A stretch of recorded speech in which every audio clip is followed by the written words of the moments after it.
Ellie. I'm Azzy. I'm McKenna. I'm Savannah. And I'm Chelsea. And we did question documents. For the introduction, first off, the types of evidence used in question documents are identification cards, such as like IDs, licenses, things like that, contracts, titles and deeds, notes and letters, wills and checks.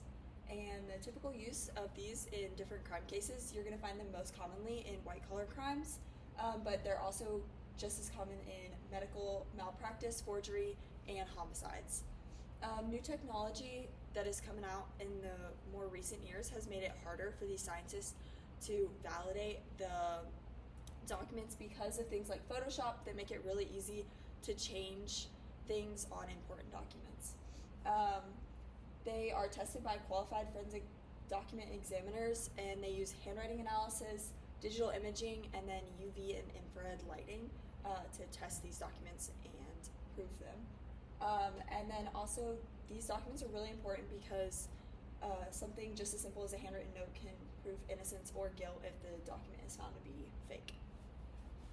I wasn't able to find exactly when or who discovered question documents, but I was able to find out like the earlier uses and protocols. So in the 3rd century, protocols were established for forgery, and in the 6th century, judges were allowed to request expert witnesses to testify whether the documents were forgery or not, but only judges could request it. If they didn't, then they weren't allowed to be used. In the 1900s, there was the first writings of question documents, and there was also cases involved. There was a murder of Catherine Adams, and they were able to prosecute R.B. Molyneux, and involving with handwriting experts. There was also a will case in New York that was discovered to be forgery. For the major ethical violations, we found like a study and basically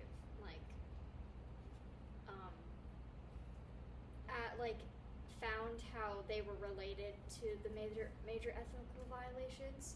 So the overview, these scientists conducted a study to test the hypothesis of knowing that defendants confessed would swing people's evaluations of handwriting analysis to those who didn't know they confessed. In the findings, the first study, 18.93% of participants found the match in the confession present, while those participants that weren't in the confession present didn't find the defendant guilty. And in the second study, the 23.81% of participants judged the defendant guilty. The confession present condition were more likely to judge the defendant guilty, but the second study was more to prove the hypothesis and the first study. And the relation to ethical violations is document examiners can alter how the jury looks at the evidence presented to them. So if the document examiner wants you to see certain parts of their findings, they'll tell you that part, but won't touch on the, what they don't want you to see as much. And it all depends on how evidence is presented to understand it in ways that others don't. So next I'm going to talk about major discoveries and advancements. So when it comes to discovery, Albert Sherman Osborne is considered the founding father of the question document discipline. He published a seminal book about it in 1910 and then a second edition in 1929.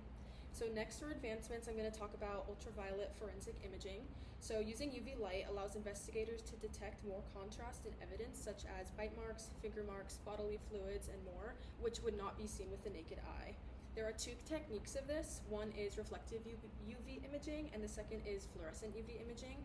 So reflective UV imaging captures the reflected light off of a surface, while fluorescent UV imaging absorbs the light and re-admits it as visible light.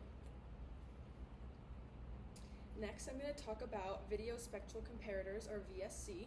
So this is an advanced imaging tool that assists in the comparison, examination, and authentication of question documents. So it uses cameras, different light sources, and filters. Some of these light sources are infrared, ultraviolet, and laser. It identifies latent images, watermarks, anti-marks, which is typically seen in forgery, counterfeits, alterations, and much more. And lastly, I'm going to talk about electrostatic detection apparatus, which is ESDA. It's a forensic tool that helps detect indented writing.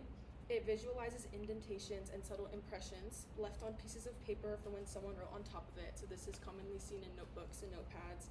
How it works is mylar film is placed onto a document and electrostatic charge is applied. Then black toner is applied, which sticks to the areas where the most electrostatic charge accumulates within the indentations, which makes the indentations easy to be seen. So for legal decisions and times question documents are challenged in court, I have United States v. Starr-Cusel, which involved charges against Roberta and Eileen Starr-Cusel for art theft, money laundering, and tax evasion. The defense sought to exclude a forensic document examiner's testimony, citing lack of scientific validation under Daubert standards. The court rejected this, ruling FDE as practical and to be validated for usefulness in court. So this emphasized the need for safeguards such as jury instruction to prevent over-reliance on FDE testimony, especially regarding question documents. I also have Next slide. I also have United States versus Saley, which involved Chan Lan Saley, indicated for importing opium in Butterfinger bars. The government used forensic document analysis to compare handwriting and address issues at the defendant's samples. The defense argued that the testimony lacked scientific support under FRA Rules 701 and 702. In this case, demonstrated the need for scientific reliability in handwriting analysis, reinforced Daubert standards, and pushed for improvements in forensic document examination. And then for the legal challenges and issues, next slide. I have aging and environmental conditions like paper degradation and ink fading, which can hide important details and improve document and make document authenticity harder to confirm, as well as forgery and subjectivity, because handwriting analysis is subjective and requires expertise in document examination. And then there's our references.